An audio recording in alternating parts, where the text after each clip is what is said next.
speaking of, in particular, Netflix docuseries that you've been working on, Diddy Do It. Right. You've been saying for years that you feel you knew Diddy's character. Right. Yet you said you weren't a part of that lifestyle, you weren't going to the parties. So what makes you so absolutely sure that these kinds of allegations that we've seen against him are true? Well, I'm surprised by the allegations, as surprised as everyone else is. Like, I didn't make the allegations, I didn't tell people to say these things. It comes out, I see it in the news like everyone else, but I did feel uncomfortable with the way he would present the idea of going to these projects. To come party with me. Yeah. Nigga Puff, like he called, we used to kick it on shit after the Mace. Right. And like, matter of fact, they sent me the girl pictures, like pictures of the girl, like the shit that y'all saw.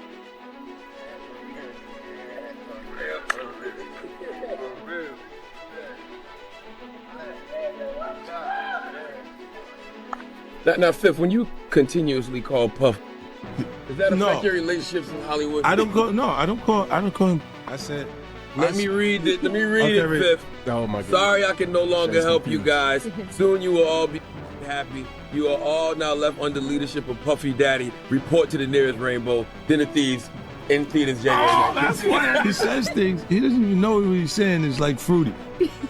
You know what I'm saying? Like, he says something fabulous and he goes, we. The hip-hop world is reeling after alleged footage involving Diddy and Burna Boy surfaced online, igniting a storm of rumors, silence, and uneasy speculation. What once looked like a powerful alliance between an African global star and one of hip-hop's most influential moguls now feels like a fault line running through the industry itself. As whispers grew louder, 50 Cent finally broke his silence, not to fuel gossip, but to examine the power structures behind the moment.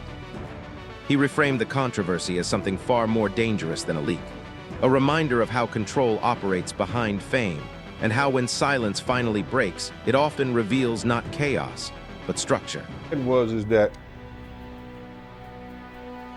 Isn't it weird that the government was so interested in Diddy's baby oil that they took 1,000 bottles away from his house?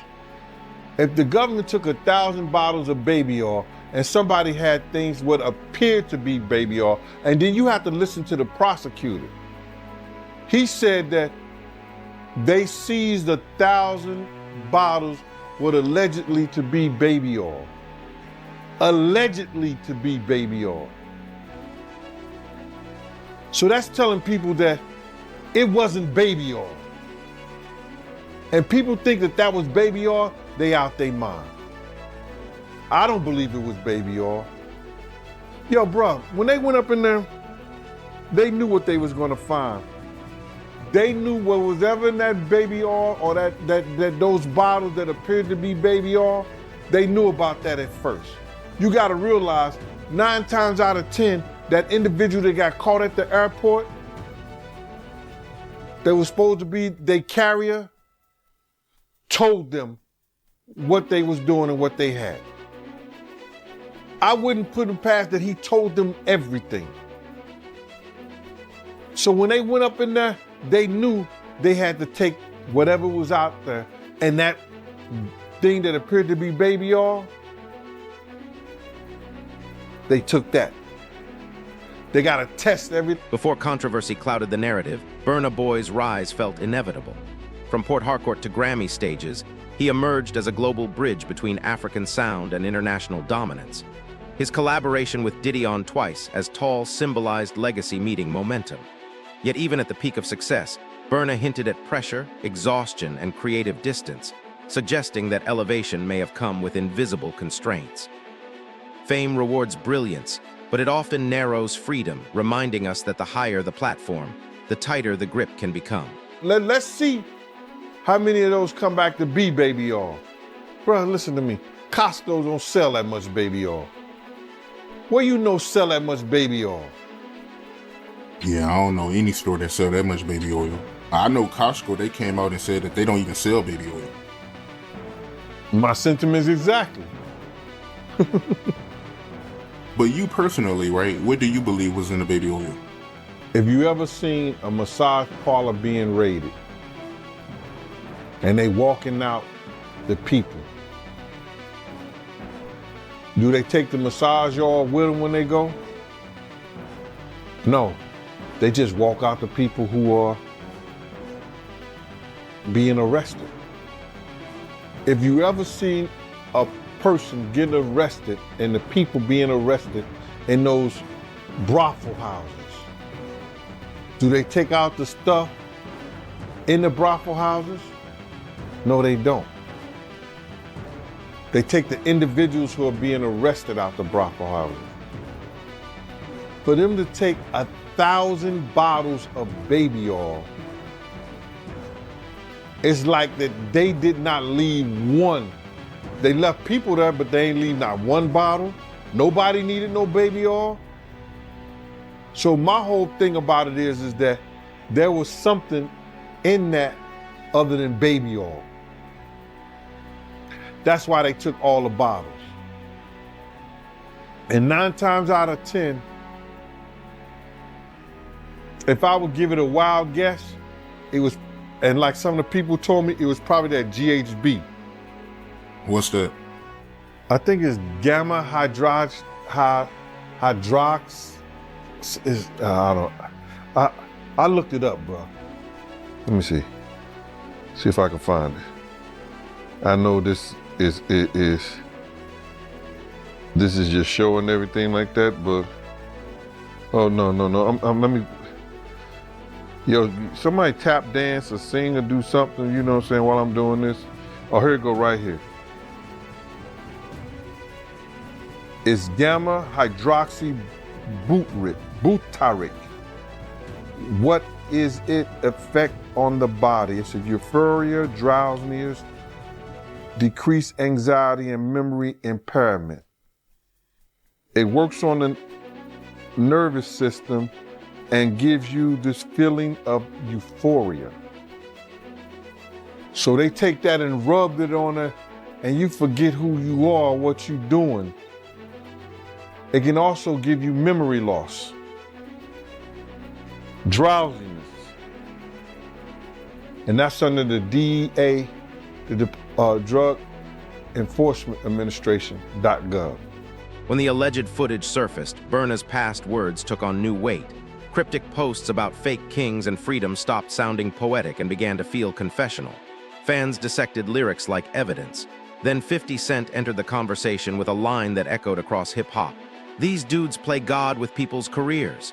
It wasn't commentary, it was indictment. The statement reignited debates about mentorship versus manipulation and raised a deeper question. When art becomes coded language, how broken is the system already? Not even gaming because you won't claim it. No, you want to sit around and pretend to like bitch. That's what y'all do. And then you get these hard Jocelyn? So, I'm just like curious. these are the, you like half man bitches. No disrespect, but Jocelyn rough. Them shoulders is. And the way she like running up on, I already know she done strapped up on you. Ooh. So, Jack, let me ask you. There's one. Some of the shocking things. I hear that mean with a harness. Oh. Okay, not a harness. Yeah. So I gotta ask you this. I'm sure somebody's already asked you this, but have you ever been to a P. Diddy party? Yeah, several, many, honestly. And so, can you take us through like what goes on, like when you were there? What did I say when y'all asked me about why was the TD Jakes at the Diddy party? Yeah. What'd I say? Money. That's correct.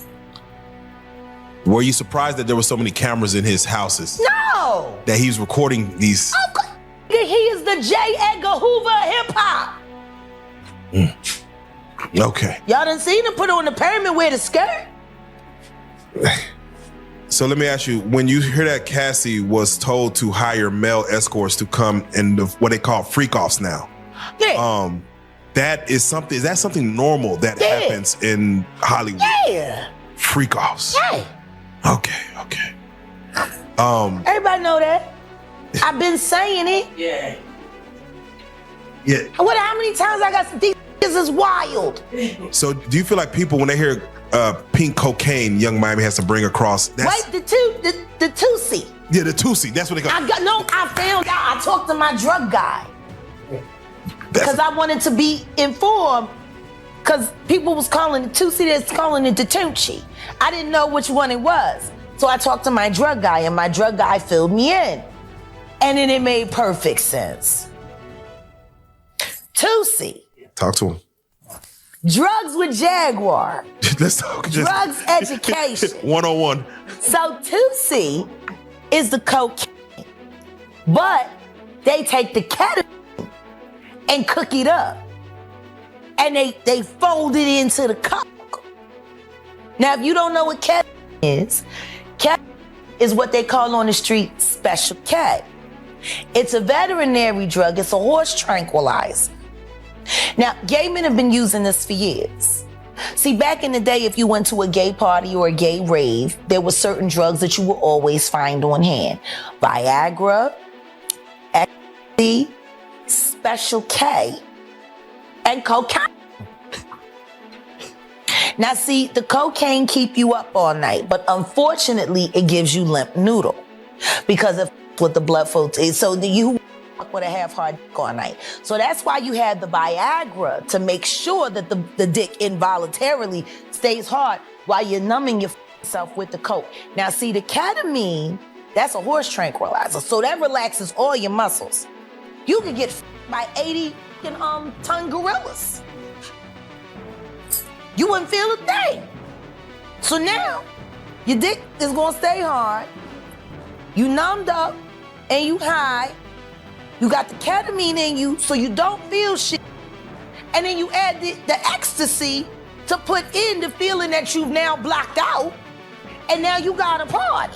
Freak off cock. Behind every creative partnership lies paperwork, and Diddy has long understood its leverage. Sources claim Burna's deal included shared control over royalties, distribution, and touring, standard on paper but powerful in practice. Legal analysts argue such agreements often blur collaboration into control, turning artists into assets. That means Burna's frustration may not be emotional alone, but contractual. In music, ownership doesn't just define profit, it defines freedom. We want to hear these stories and everything like that, because this is stuff that happened back in the day. And then maybe that if they knew there was going to ever be a YouTube, or they knew there was going to ever be social media, a lot of the stuff probably wouldn't have got played out like it did. But things happen, and these are just stories from the past. I would like to use that as, what you call that, just to clear the facts up what's going on. But it all started, we was in Atlanta. And this story starts when I'm with Puff, and he's in exotic bookstores, and he's doing shopping. Right, he's shopping, getting his stuff and everything like that. So, you know, this is the first time I was ever in an exotic bookstore with Puff. So, you know, I'm giving him his space. He's taking things off the shelves and stuff like that, because they gave him a brown paper bag. When they gave him a brown paper bag, he was just putting stuff in there. So I said, damn, you know, he got to go put it on the counter and, you know, show everybody what he's getting. So as he's going, I'm just looking at the places where he's picking stuff from. But there's one part he picked up some things from up here on my left side. And then he picked like quite a few of them down. I'm like, okay. He put them in the bag. So when I went by there and I looked up there, and it said butt plugs. And I was like, hey, yo. I was messing with him. Because people don't understand, you know, we was like friends. He was a part of the same gang. So I'm still gonna tease him. I'm still gonna mess with him and everything like that. I could do that. It wasn't just no security thing. So I say, yo, what are you getting this for? And it said butt plugs, and he was like, yo, can I do my shopping by myself? I said, yeah, you can do it by yourself, brother. And he started walking and everything like that. When he got I just waited at the counter. When he got to the counter, he didn't even have to show the guy nothing. He just gave the guy a wad of money. I mean, like, he gave the guy a stack, something like this. And Puff wasn't the dude that carried no 20s and no 50s or nothing like that. And I mean, like, he just said, boom. And we walked out the store.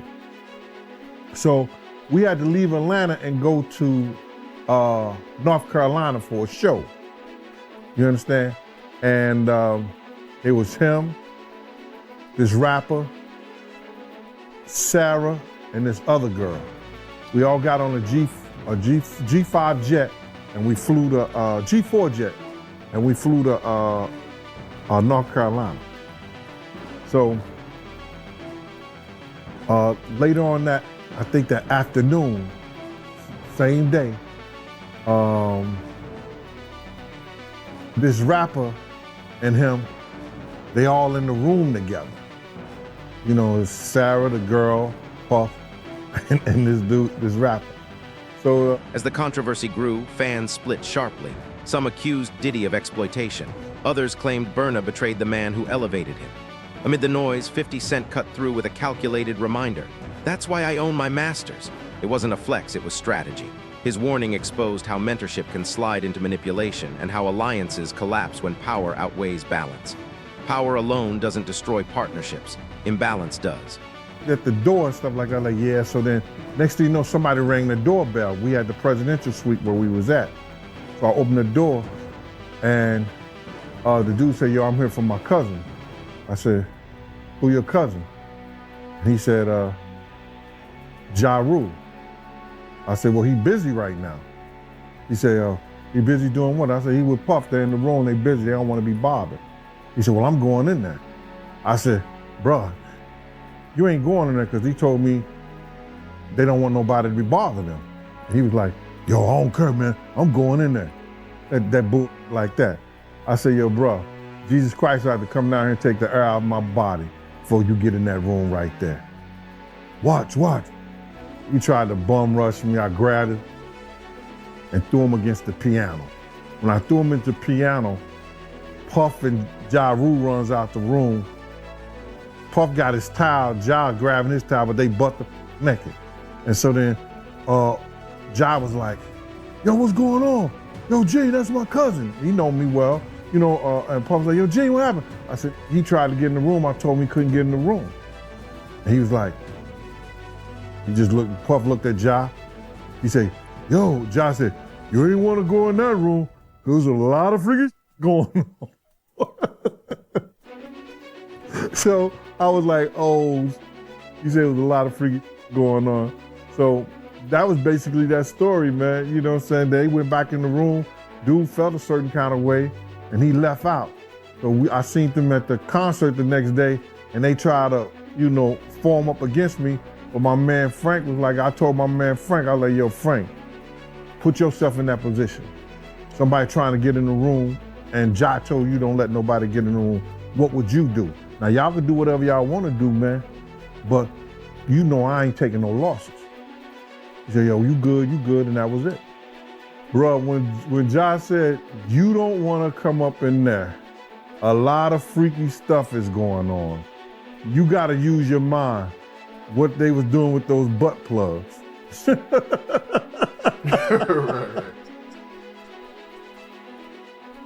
Yeah, that was crazy.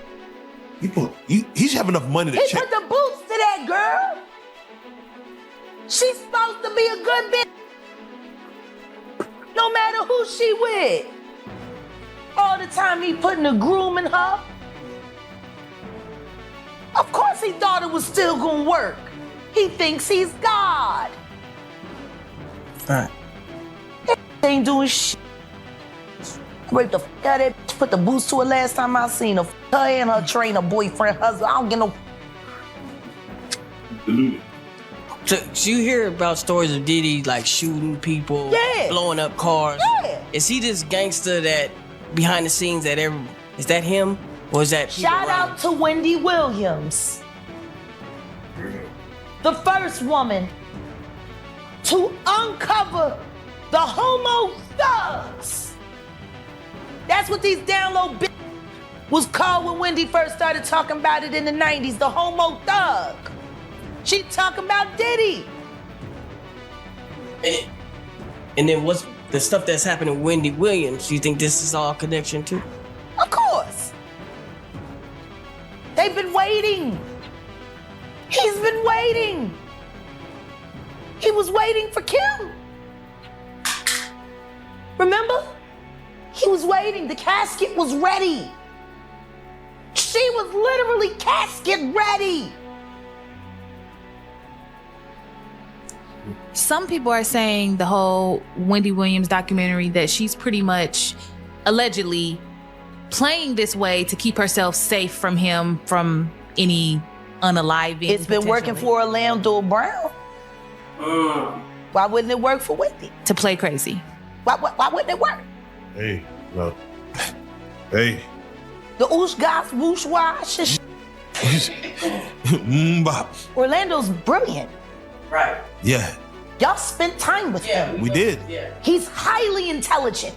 Yes. Imagine what it's been like to wear this character for this long. No, I can only. That he does is a character.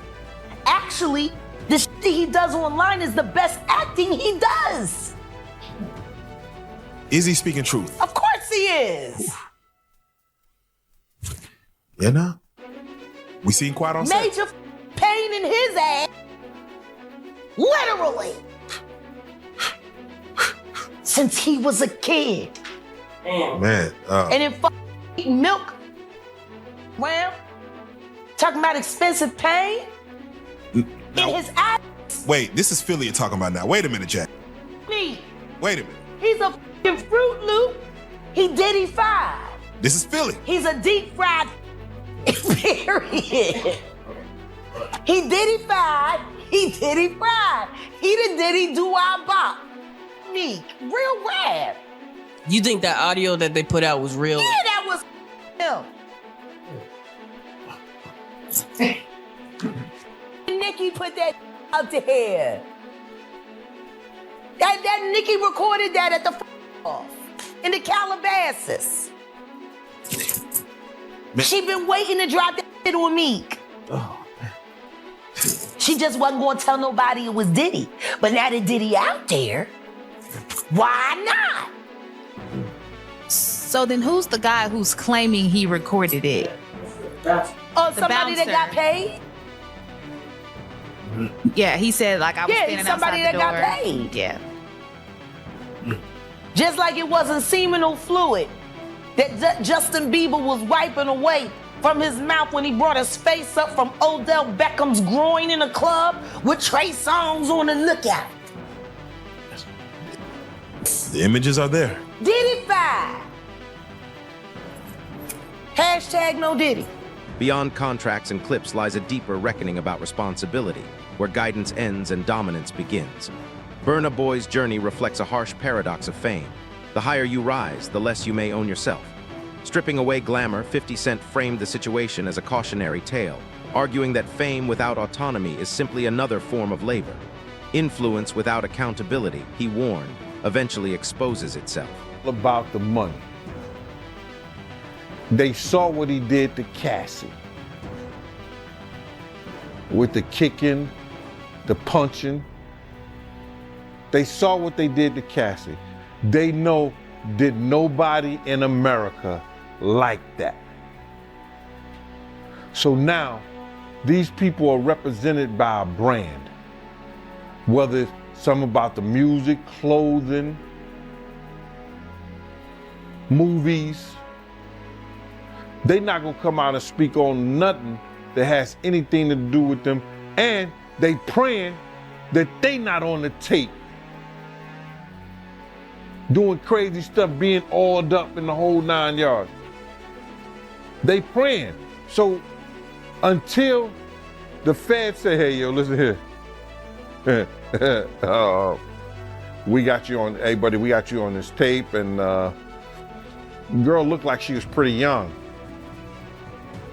We're not gonna show it, but we need you to come and testify against Brother Love, P. Diddy, Puff Daddy, you know, Sean Combs. That's when they're gonna start talking. And they're not gonna be talking in his favor. When the feds come to them and show them what they got on tape, because if he had 250 tapes all over, 250 cameras all over the house, somebody got caught stealing a cookie out the cookie jar. It could be your favorite pastor. It could be your favorite politician. But they didn't think they was being watched. And Brother Love was watching. Yeah, I mean, TD Jakes, he haven't even came out and said anything. And him and Diddy was real cool. Amen. Amen. Yeah, man. And I know the people in the congregation over there is shaking in their boots because this man then led them probably, allegedly probably led them to damnation because those people's hearts are gonna be broken if that man is seen on those tapes doing anything. Because people always put their faith in the pastor instead of putting their faith in God. And what they need to do is understand that he's just a man. And he has a history. It's not looking too good for him. So you feel like celebs are worried that they might be on tape? Oh, they know. That's why they ain't speaking up or saying nothing. Yeah, I was at a Diddy party, but I know I ain't do nothing. When you don't know somebody's taping you, when you don't know that somebody is videoing you in some kind of form or fashion, and you got that alcohol, you got the drugs in you, they're a little loose, bruh. They let down all their inhibitions. The music is pumping. He said it himself. He got it so hot in there that you gotta take your clothes off. He said that himself, bruh. So a lot of them, like what he said? I think a lot of them was being swallowed. Have you ever been swallowed? They tell off on themselves all the time, man. You just gotta listen. But why do you think Diddy had all them hidden cameras? Bruh, when you that powerful, you didn't get that powerful without having 1 or 2 or maybe 3 ups on somebody. Diddy always been the type of individual that want to have ups on the next person no matter what they was doing. Like, he always played artists against each other. He did it to Big, he did it to Craig Mack. You understand? I said before, he did the stuff to Ja Rule, you know what I'm saying? So had the ups on Ja Rule so he could go after Jay-Z. You understand what I'm saying? So he always played those kind of up games on people. So to have those cameras and know what he was doing,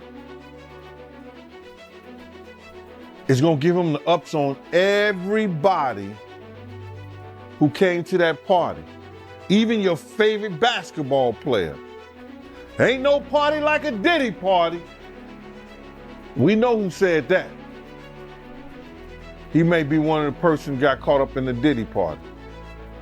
LeBron said that, but yeah, you might be right. You know, it sounds like he had all them hidden cameras to use it against people. I think that was said in the indictment, right? That was said in the indictment. You know, somebody, I think Dawn may have said that. I don't know for sure, and correct me if I'm wrong. He would, even if you didn't want to do something, he would tell the individual, well, I got you on tape doing it before. And the person would feel pressured in having to do something or come and do something at the party or be at the party because he already had him on tape right then and there. But what you think when you do it the second time? He's still gonna have you on tape. Those tapes is the one who's killing, because people don't understand this. Little Rod, he's taping for Diddy in some occasions. When he wrote his indictment up, no, when he wrote his,